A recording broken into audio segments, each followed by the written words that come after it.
Let's spend a minute talking about the PowerPoint options. When you click the Office File button and choose PowerPoint Options, you'll see the PowerPoint Options dialog box, which has just a huge variety of things to choose from. Now, I'm not going to go through every setting in here, but I do want to point out a few specific things. Here on the Popular tab, you can turn off the mini toolbar if you don't like it. You can disable live preview. You can change your Office color scheme to silver or black if you prefer, instead of the blue interface. And you can also change your username here. Say you've inherited your version of PowerPoint from a colleague who no longer works at the company. You can just type your name and your initials here. The Proofing tab is where you set up your autocorrect options or specify spelling settings. The Save tab has this Save Auto Recover information every 10 minutes. The one thing you want to note here, this is not an auto-save that just saves your presentation automatically for you. This is actually an auto-recovery tool so that if PowerPoint crashes, the chances of you getting most of your file back are pretty good. This is not a substitute for saving frequently. Down here, you'll see that you can embed fonts in the file. This is actually only for TrueType fonts. It does not work for PostScript fonts, and it does not work for all TrueType fonts. So if you opt to embed fonts in your file, be sure to test this and make sure it works with the fonts that you've selected to use in your presentation. So if we click the Advanced tab, this is where you can choose various advanced settings. I usually uncheck this when selecting, automatically select entire word. That way I can select just an individual character and then apply formatting to that if I prefer.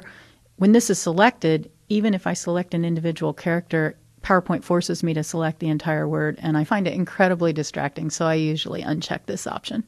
You can increase the number of recent documents in this dialog so that when you click the Office button, you see a larger list of files you've opened in the past.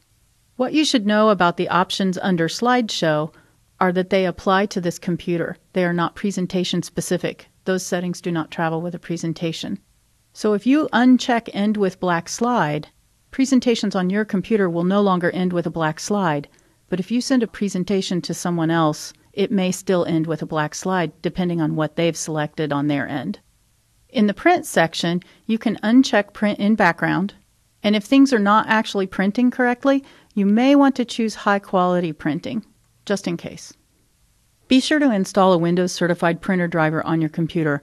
PowerPoint 2007 relies heavily on the printer driver, and I'm seeing lots of reports of poor text display, crashes, and other issues when a printer driver isn't installed.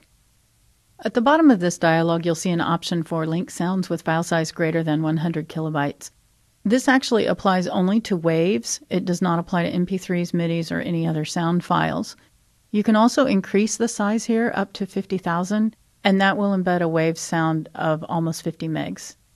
The Customize tab is the same one we saw earlier when we were customizing the Quick Access toolbar.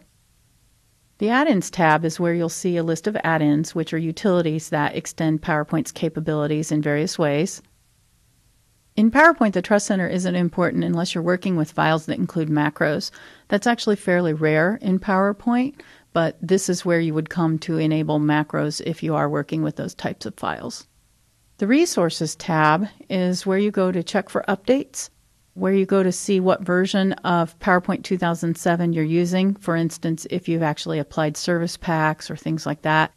You can also get directly to Microsoft Office Online by clicking the Go Online button. You can click the Diagnose button and choose Run Microsoft Office Diagnostics if PowerPoint is crashing or doing strange things. So we'll close out of this dialog box by clicking OK to save the few changes that we did make.